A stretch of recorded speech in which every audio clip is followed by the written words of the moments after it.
गांड मार ले तो तेरी भी गांड मर जाती। अब मेरी तरफ आंखन ने दिखा रहा है, बात ही ऐसी कर रहा है तू।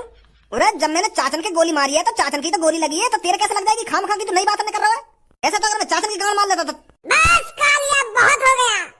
आंखन ने मत दिखा मेरी तरफ, होगा तू अपने लिए ताकतवर, पर अब यूं ना देख रहा दिखे तू। मेरे हाथ में बंदूक लग रही है, बंदूक तो तोते ज्यादा ताकतवर मैं हूं। अब सोच समझ के पंगा लियो कालिया पे। अगर मैंने तेरी गांड पे गोली मार दी ना तो दो जगह पे हगे करेगा, दो जगह पे दूर रह तो जितनी दूर रह सके। तू का सोच रहा या हेलमेट पहन आएगा फौजी बारी है तो गोली न लगेगी तुम्हें? खोपड़ी बच सकती है तेरी, पर ये शरीर नहीं बचेगा। पेट में दूंगा गोली धांसे ना। अच्छा, घासे न मार देगा तो पेट में गोली? चालाकी मत दिखाइए भज्जी, नहीं एक गोली में आंतड़े ना बाहर कर दूंगा। चुपचाप लेकर जाए यहाँ। हाँ कुछ कह रहा हो तू, भज्जी तो ज्यादा ताकत कही है तुम्हें हैं? बंदूक लग रही कही है तेरे हाथ में, कहाँ है बंदूक? पीछे से हमला कालिया पर, पीछे से हमला। अरे अगर तुम्हें दम है, अगर तूने अपनी माँ की दूध पी है तो आगे से हमला करता, आगे से।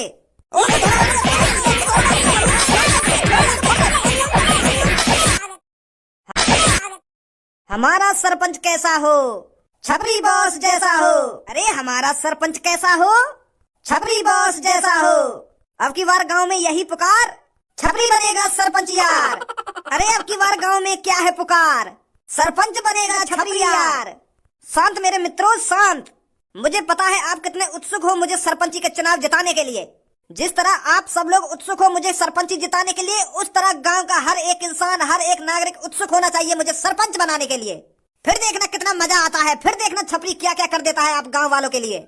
नमस्कार चाचा और चाची।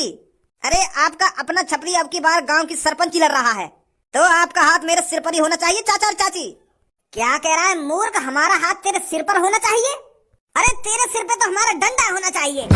अच्छी तरीका से जानता हूँ मैं तेरे इस चेहरे को। तू वही इंसान है ना जिसने हमारे पड़ोसी के लड़के को किडनैप किया था और पूरे 2 दिन के अंदर वापस करा था 1 लाख रुपए लेकर। और तुझे क्या लगता है हम तुझ जैसे किडनैपर को वोट देंगे, तुझे गांव का सरपंच बनाएंगे? बिल्कुल सही बोल रहे हो आप। ऐसे लोगों को तो जूते की माला पहनाकर और गधे पर बैठा कर निकालना चाहिए। इसकी हिम्मत कैसे होगी यहाँ आने की और हमसे वोट मांगने की? साले किडनैपर, चुपचाप यहाँ से निकल जा। मैं बता रहा हूँ तेरे को, अच्छा नहीं होगा तेरे साथ। और तूने सोच भी कैसे लिया हम गांव वाले तुझको वोट देंगे? और गांव वालों तुम्हें तो शर्म आनी चाहिए जो तुम इसको सपोर्ट कर रहे हो। अरे गांव वालों तुमको पता नहीं है कि इसने कितने कांड किए हैं जो तुम इसको सपोर्ट कर रहे हो? अरे तुम्हारी ही वजह से गांव ये आगे नहीं बढ़ पा रहा है, गांव की तरक्की नहीं हो पा रही है।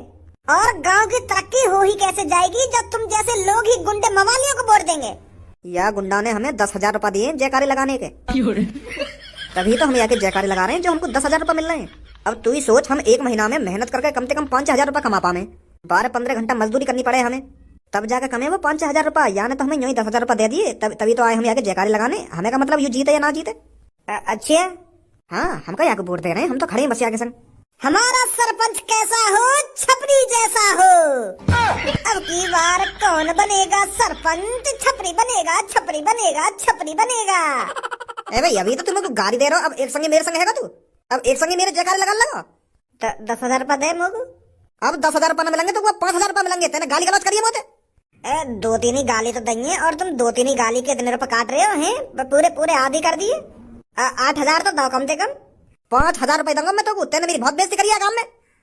चल 5 ही दे दियो। अरे तुम्हारा सरपंच कैसा हो? छपरी